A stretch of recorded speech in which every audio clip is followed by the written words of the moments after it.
Hey guys, tonight we take a slow walk through the misty lantern-lit streets of Edo, the old name for what's now Tokyo, back when the city was a maze of wooden houses, crooked alleyways, and the echo of clogs on packed dirt roads.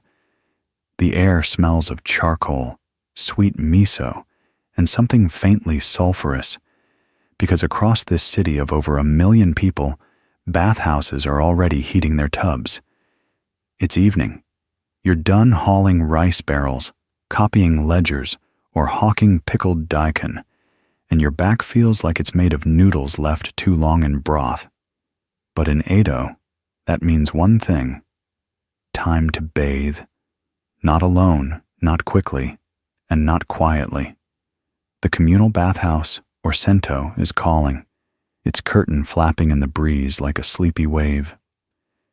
You push it aside and enter a different world. So, before you get comfortable, take a moment to like the video and subscribe, but only if you genuinely enjoy what I do here. And hey, drop a comment with your location and local time. I read every single one. Now, dim the lights, maybe turn on a fan for that soft background hum, and let's ease into tonight's journey together. You trudge along a narrow canal, the wooden houses packed so tight it feels like walking through a breathing corridor. The sun's long gone, but paper lanterns flicker outside small neighborhood sento, their names carved into swinging wooden signs. You pass a group of children carrying towels and bamboo buckets, giggling as they chase each other into the steam. A cat watches from a roof beam. Your footsteps stick in the cooling mud. At its peak in the 18th century, Edo was the largest city in the world, larger even than London or Paris. And unlike most European cities at the time, it had a thriving public bathing culture. Bathhouses weren't a luxury. They were a nightly necessity, with no indoor plumbing and streets that doubled as dust storms in summer and sludge traps in rainy season. Edwats embraced cleanliness like a sport. You duck through a Norn curtain, blue, damp at the bottom, and step inside.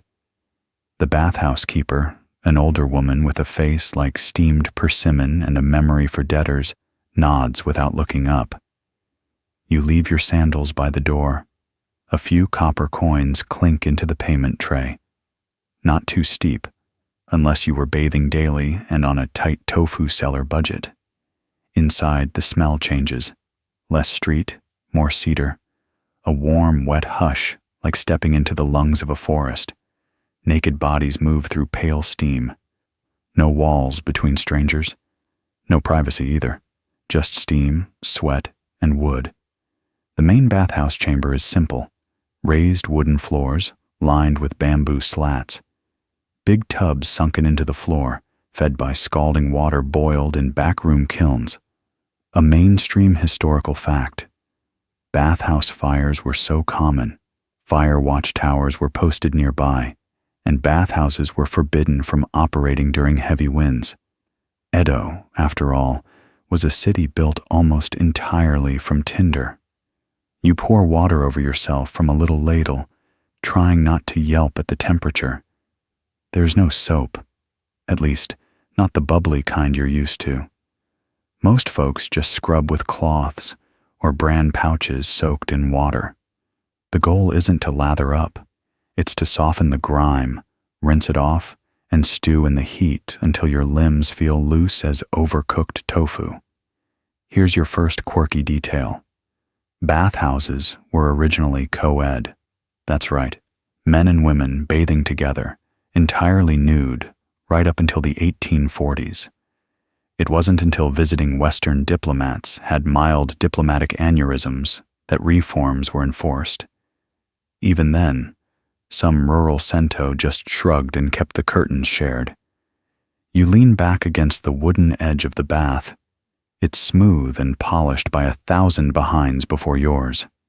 Someone nearby sighs, one of those long, theatrical ones that makes everyone feel a little better. A quiet voice starts humming an old song about summer barley and lost love. The steam curls, golden in the lantern light. Historians still argue whether this nightly ritual made Edwats healthier than their contemporaries elsewhere. There's no hard data, just travel diaries from stunned European envoys marveling at the city's cleanliness and lack of pestilence, especially compared to, well, London's casual relationship with sewage. You close your eyes, your bones feel warm, and maybe, for the first time today, you're not thinking about debt, deliveries, or whether your landlord really fixed that roof tile. Just steam, just cedar, just the creak of wood and the steady splash of someone tipping a bucket behind you. You stay in the bath until your fingertips wrinkle and your brain feels half-boiled. It's not just about getting clean, it's about resetting. Every evening, Edo's people slough off the day's sweat and soot together, like steam bonding in silence. But if you think it's as simple as dipping in and zoning out, oh no. Welcome to the unspoken labyrinth of sento etiquette. You shuffle out of the tub, skin a little pink, and try not to trip on your own wooden bath clogs. The dressing area is a flurry of fans, towels, and people trying to pretend they're not watching each other. You grab your linen cloth and mop your face, remembering, too late, not to wring it out over the floor. A tiny old man gives you the kind of look that suggests he's been watching bathhouse sins for decades and has an internal scorecard. There's no signs posted, no rules spelled out. But break any, and you'll know by the sharp inhale of a nearby bather or the terrifying silence that follows. For starters, wash before you soak. Always. If you go straight into the tub without rinsing off, you might as well have committed arson. Or worse, stepped in with your towel. Towel in the water? Immediate exile. Here's your historical tidbit. Edo bathhouses had no mirrors. That's not to say people didn't care about appearances, but vanity in the bath was frowned upon. The focus wasn't on looking good, it was on feeling cleansed in body and spirit. Imagine a spa without the selfies or cucumber water, just you, your thoughts, and a bucket. You sit at one of the low wooden stools along the side. No faucets here, just a big shared basin, several ladles, and a bucket. Everyone hauls their own water to rinse off, a ritual of sorts. Cold first to close your pores, or hot to scrub better? Historians still argue whether Edo folk believed in one method over the other, or if it just came down to personal bravery.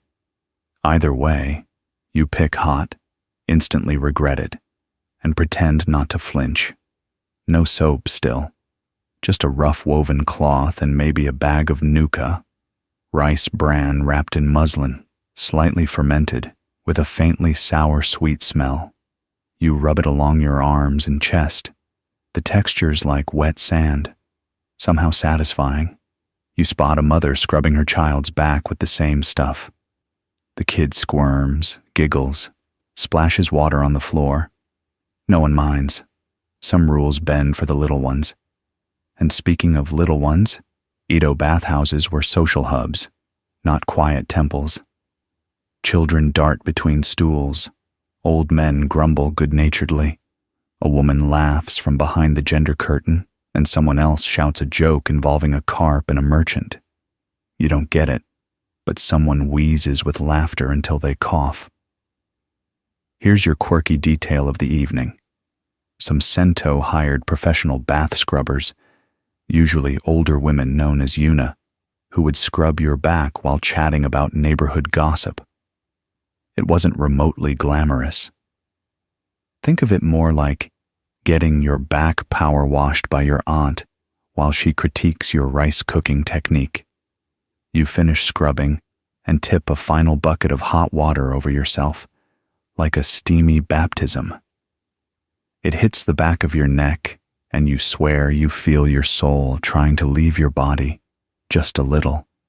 Your skin sings. Somewhere nearby, someone lets out a groan that sounds like a haunted tea kettle. You tiptoe back to the soaking pool, towel neatly folded and placed on your head. That's the approved location, by the way. Towel in the water? We've talked about this. Never again. You're learning. In the tub, things are quieter now. The kids are out. A few elders remain, soaking with their eyes closed. One man's lips move in silent prayer, or maybe a list of debts. Another just hums, slowly and tunelessly.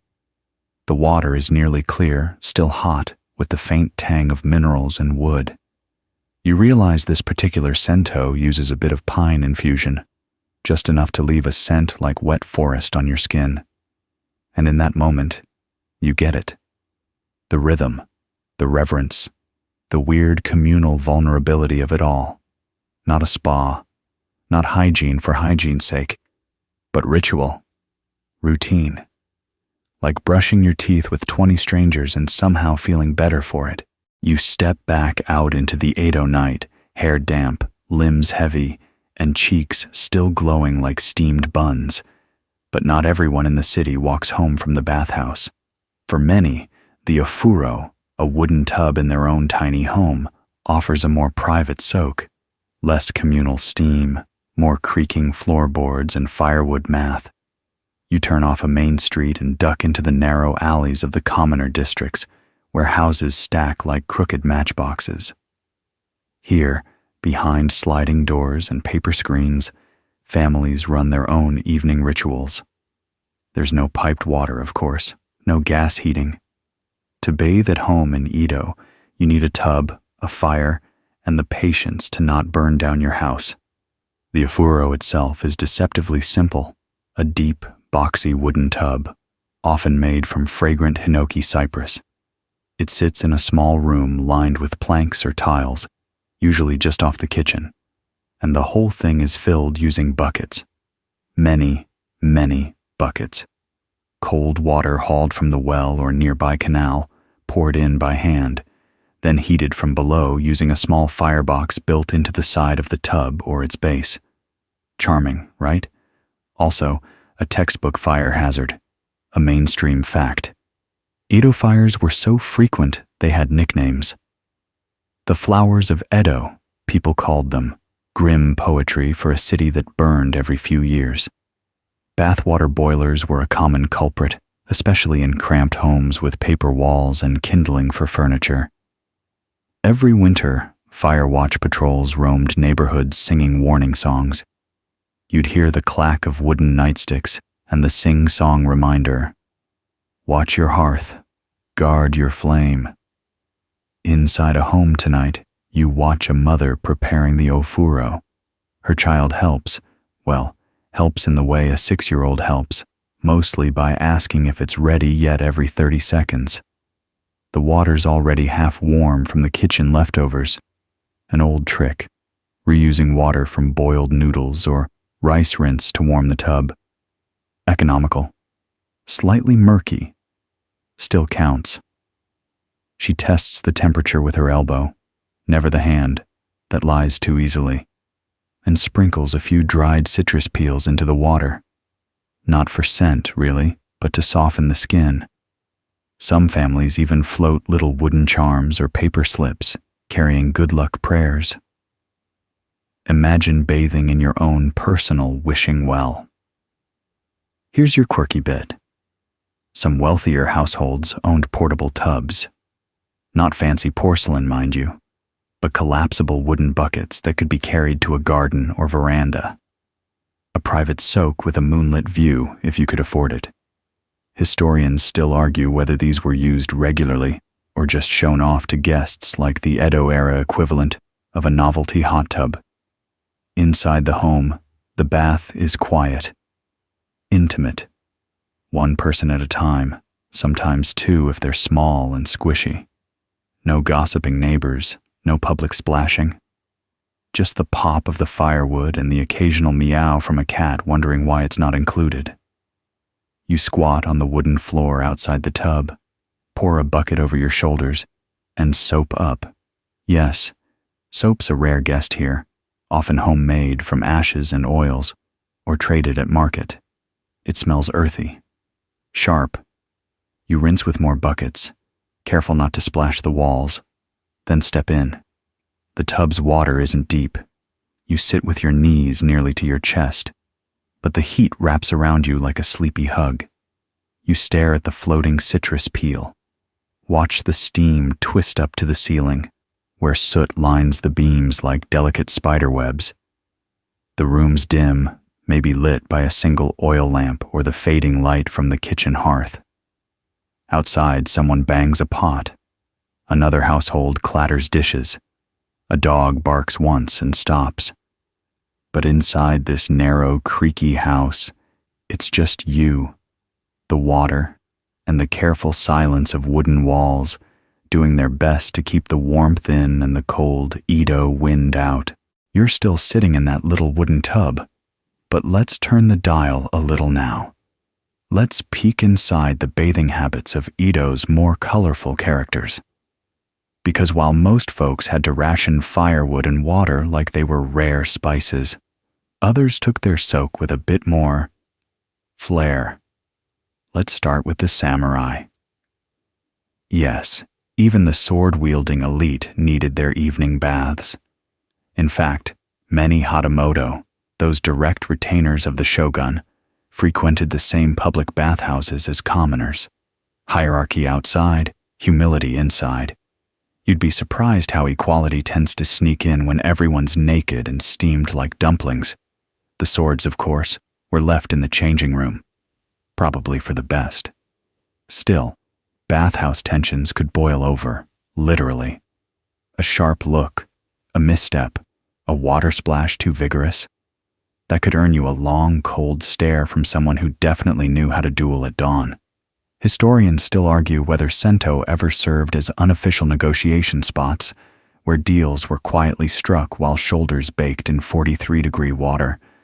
It wouldn't be surprising. Edo was a city where gossip flowed as freely as bathwater. Now you shift scenes again, to a different sort of bather altogether, the hikoshi, or Edo firefighters. Imagine tattooed biceps, loud voices, and a complete disregard for indoor volume. These guys weren't just heroes with buckets, they were neighborhood icons. After a blaze, they'd soak together, nursing minor burns, flexing for onlookers, and arguing about which crew got there first. Here's your quirky angle. Edo firemen had full-body tattoos, not because it was rebellious, but because it was tradition, and a kind of magical armor. The bathhouse, with its open nudity, was where these intricate inked mosaics were displayed in full. Dragons curled around spines. Peonies bloomed across chests. It was like stepping into a steamy art gallery that also smelled faintly of yuzu. And then there were the rikishi, the sumo wrestlers. Towering, wide, and unmistakable, they often had private tubs large enough to qualify as ponds, but many still visited public sento to socialize, sweating silently beside men they outweighed by several small goats. You hear one now, chuckling softly as he adjusts a towel the size of a tablecloth. Of course, not every wrestler bathed for pleasure. Some were dunked by their handlers as a post-practice cool-down, with buckets of near-freezing water flung over heads and shoulders. A bit of punishment, a bit of muscle therapy, and maybe a reminder to stay humble. And still, you'd find them afterward, slouching in a corner of the bath, humming off-key, or dozing with their arms floating like sleepy buoys. A mainstream detail worth noting. Bathhouses were often gender-segregated and class-diverse by the mid-1800s. But despite reforms, it wasn't rare for samurai, merchants, artisans, and even travelers to rub elbows, quite literally, in the same steaming water. The only real dividing line was behavior. If you couldn't follow the etiquette, you weren't welcome, no matter your title. You glance across the bathhouse and spot an elderly man balancing a towel on his head like it's a sacred art. Another man carefully ladles hot water onto the wooden floor before stepping, muttering an old phrase for good fortune. You mimic it without understanding a word. It just feels right. Nearby, someone starts softly whistling a folk tune, the kind passed down through 3 generations of people who could whistle and scrub at the same time. A beetle crawls along the edge of the bath, pauses to consider your presence, and scuttles off again. Maybe it's irregular. Everything slows here. No one's in a rush. Swordsmen, wrestlers, fishmongers, and tofu hawkers alike just exist, equalized by heat, smoothed by steam, turned pink by boiling cedar water and each other's quiet company.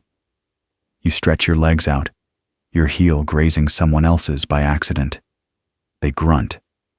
You both nod, eyes half closed. No offense taken.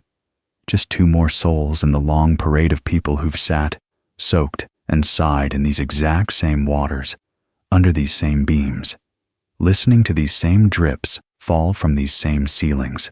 You leave the bathhouse in a fog of warmth, the wooden floor cool beneath your feet, your skin singing gently with heat. Your towels slung over your shoulder now, damp and frayed at the edges. The night air hits your face like a soft cloth dipped in river water, cool, sweet, slightly smoky from a dozen household stoves still burning. But there's still one more layer to peel back in this nightly ritual. The economy behind the heat, and the chatter that filled the air once the scrubbing stopped. Because hot water in Edo wasn't just a bathhouse perk, it was an entire industry. In many neighborhoods, yuya, or hot water vendors, boiled water in huge cauldrons and delivered it by bucket. People who couldn't afford to boil their own, either for lack of fuel or space, relied on these vendors for evening soaks, dishwashing, and the occasional warm drink. And yes, in case you were wondering, they were very territorial. A mainstream fact. Bathhouse water suppliers operated more like small monopolies than friendly neighbors. One neighborhood's yuya might undercut another, sparking quiet turf wars, fought not with fists, but with firewood prices and whisper campaigns. A little scandal here, a boils water too slowly complaint there. Business was war, even in a world powered by steam. Back in the sento, once everyone was good and pruned, things got chatty. You'd think the communal silence would last, but no. Once the heat mellowed your nerves and the worst of the day had melted off, the stories would start. Edwats were champions of idle chatter, gossip, folk tales, rumors, and the occasional ghost story, whispered over shoulders, barely loud enough to reach the other side of the tub. Which brings us to your quirky bit. Some bathhouses were famous for being haunted, supposedly. Rumors swirled about ghostly women seen through the steam, or old men who entered alone and never quite left. One particularly damp bathhouse near Nihonbashi was said to be cursed. Its hot water always ran cold at midnight. No one could explain why. Everyone still showed up. These tales weren't just silly distractions. In a city that burned, flooded, and occasionally rioted, ghost stories were the kind of shared glue that kept things feeling human. You'd swap spooky tales while towel drying your arms, debate which bathhouses had the friendliest staff or the softest water. You'd argue over whether using a citrus peel in the bath was classy or just showing off. And historians still argue whether this constant flow of bathhouse gossip shaped Edo's social networks more than the tea shops or marketplaces ever did. After all, the bath stripped away status. You couldn't bring your rice fortune or your silk robe into the tub. You just brought your body. And a good story if you were smart. Outside now, you hear it. The wooden shutters closing, the last coins clinking in the keeper's tray, a soft voice reminding someone to take their umbrella. and the low, closing thud of the bathhouse door sliding shut for the night. You walk the streets home barefoot, sandals dangling from your fingers. The stone paths are still warm from the sun's earlier heat. The lanterns have mostly gone out. Only a few bob like sleepy fireflies in the distance. Somewhere nearby, a neighbor hums, the same tune you heard earlier. Maybe it's a lullaby. Maybe it's just one of those songs that live in the steam and follow you home. You pass a house where someone is still bathing. The smell of pine and ash wafts through a cracked window. Another few steps, and you hear the softest plop of a water ladle being set down for the night. These quiet moments are everywhere in Edo. You just have to be still enough to hear them.